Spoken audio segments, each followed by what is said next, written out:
So you want to own a racetrack, buy the land, pave the oval, fill the grandstands.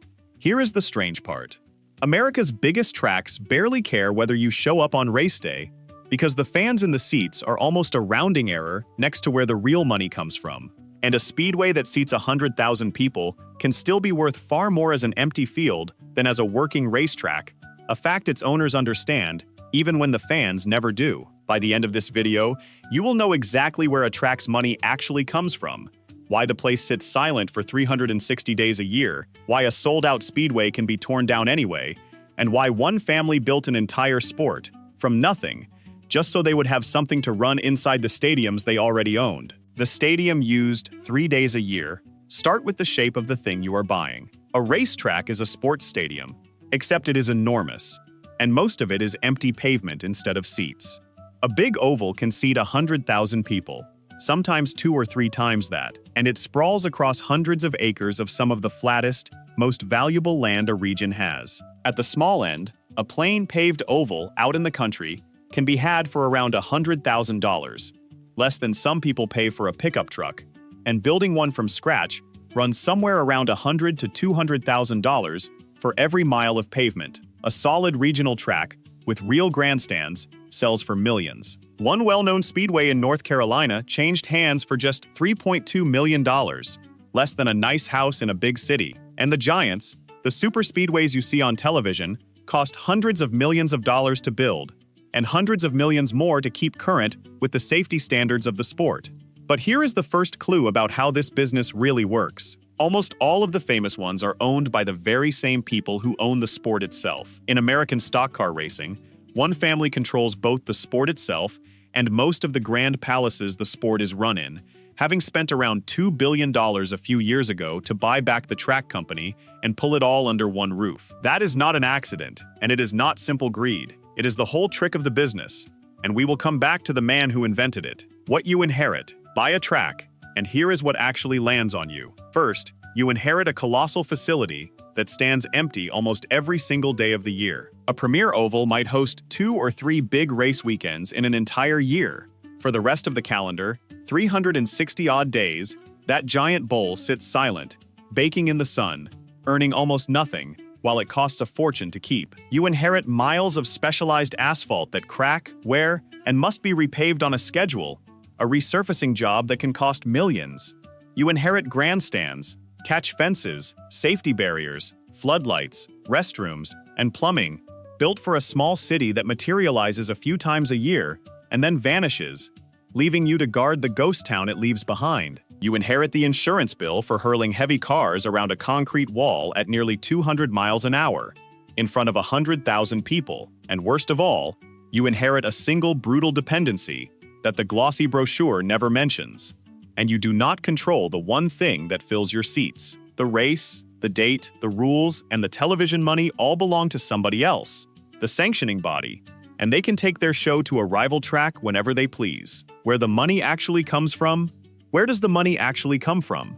Not the ticket, and not the parking, and not the hot dogs. Ticket sales barely move the needle at the top of the sport. In big-time racing, the money lives on television. Recently, stock car racing signed a media rights deal worth $7.7 billion over 7 years, around $1.1 billion every single year, just for the right to broadcast the races on television and streaming. 4 different media giants split the season between them. Think hard about what that number means for a single track. People in the stands are almost scenery. The real customer is the camera, and behind it, the network paying billions.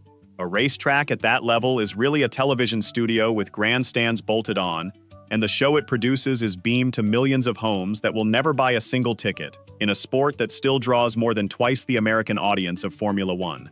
On top of the television money sits sponsorship, more than $360 million in a single year for the sport, paid for the names on the walls and on the cars, plus the naming rights to the track itself, which is why so many speedways carry a corporation's name instead of a place's. And then, if you are clever, you rent out the other 360 days to driving schools, amateur car clubs, corporate ride and drive events, film shoots, and private testing by manufacturers.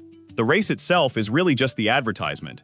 Everything that surrounds it is the actual business. The seat's empty. The Czech grows Kier is the fact that gives the whole game away. There is a famous half-mile bullring in Tennessee that once packed in 160,000 seats and was, for years, the single hardest ticket in the entire sport. Fans drove from every corner of the country, camped in the hills around it, and it sold out, year after year after year. Today, some of those grandstands have been torn out, and drivers describe the place as half-empty. Nobody is there anymore, one of them said flatly, about a place that once shook with 100,000 voices. And yet, over the very same years that those seats quietly emptied out, the sports television deal did not shrink at all. It jumped by roughly 40%, from around $820 million a year to about $1.1 billion, a record raise in a market where almost every other sports ratings were sliding. Read that again.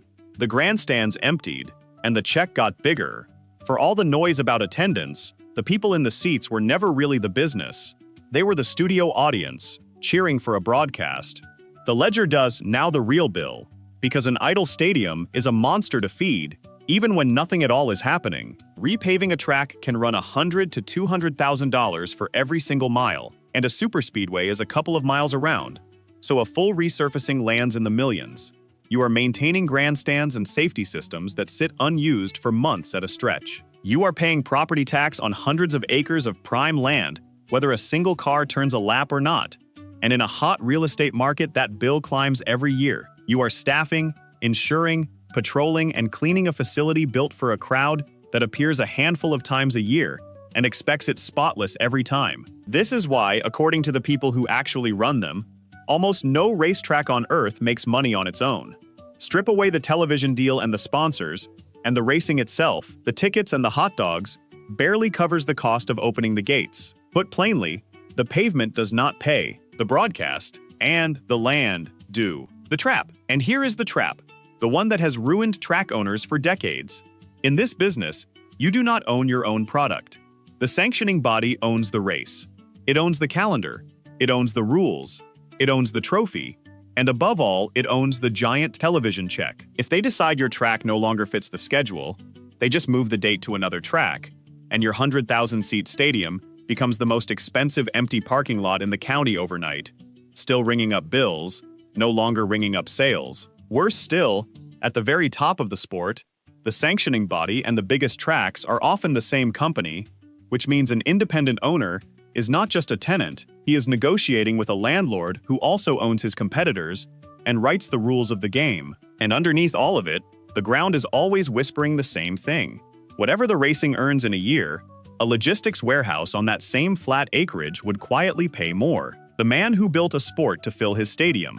To understand why the business is built this way, you have to meet the man who designed it. His name was Bill France, a mechanic and gas station owner who, in the 1940s, was promoting scrappy car races on the hard-packed sand at Daytona Beach. He kept slamming into the same problem, over and over. Races were chaotic, rules changed from track to track, and shady promoters kept vanishing with the prize money. So France did something audacious. He did not just build a track.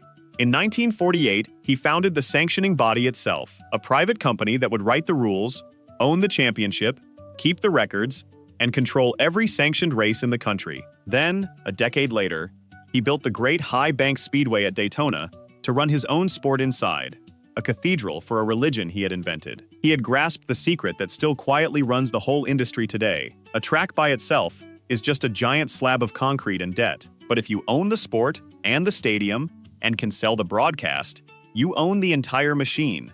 His family owns that machine to this day, along with most of the biggest tracks in the country. The track that died a winner. For the clearest proof of what a racetrack is really worth, drive out to Fontana, on the eastern edge of Greater Los Angeles. There stood a 2-mile superspeedway, built in 1997 for around $100 million, with room for 122,000 fans, sitting on more than 500 acres of prime, flat land, in one of the busiest shipping corridors in the country. Drivers loved it, and so did the fans. Its final race, in 2023, sold out completely, even as cold rain hammered the grandstands. By every measure a fan would use, ratings, atmosphere, ticket sales, the track was a genuine success, and its owners tore it down anyway. They sold 433 acres of the roughly 500-acre site for $559 million, part of a total deal worth more than $800 million, and the beloved speedway is being flattened to build a warehouse complex of 6.6 million square feet. Sit with that for a second. A sold-out, celebrated racetrack demolished on purpose because the empty dirt underneath it was worth more to a warehouse developer than the racing ever could be. And it had all happened before, barely 5 miles away, to another grand speedway that opened with huge ambitions, drowned in debt, and was bulldozed back in 1980. Given enough time, the land always wins. The survivors, who actually makes this work? There are 3 kinds of owner who come out ahead. One kind owns the sport as well as the track, the way one legendary racing family does, and the way the company that bought the Indianapolis Motor Speedway a few years ago also bought the entire racing series that fills it, in a single move. Control both the series and the venue at once, and the television money flows straight into your pocket instead of rushing past you to somebody else's. Another kind never waits for a race weekend at all. They run road courses and country clubs for cars that sell the 360 empty days, track rentals, corporate events, racing schools, manufacturer testing, and rich memberships. One exclusive motor club in New York charges $77,500 just to walk through the door, plus several thousand more every year in dues, for the right to drive your own car on a private track whenever you like. That is the exact opposite of waiting for a race. A third just understands what they are really holding. Not pavement waiting for a race, but a venue that can be rented, a brand that can be licensed, and a very large piece of real estate that only grows more valuable, and they run all 3 at the same time. The verdict: does owning a racetrack actually work? In the right hands, it is one of the most magnificent businesses in all of sport. Own a premier track with a locked-in television date, or own the sport that feeds it, or run a busy road course booked solid 300 days a year with schools and clubs, and the money is real, steady, and large. But own the wrong track, and it is one of the great traps in all of sport. A lone super speedway that thunders to life 2 or 3 times a year, sitting on flat land a warehouse developer dreams about, at the mercy of a sanctioning body that can cancel your date with a single phone call, is not really an asset in the usual sense. It is a slow-motion decision about when, not whether, to sell the dirt. The racing will make you famous. The land will make you rich, but usually only on the day you finally give up the racing for good.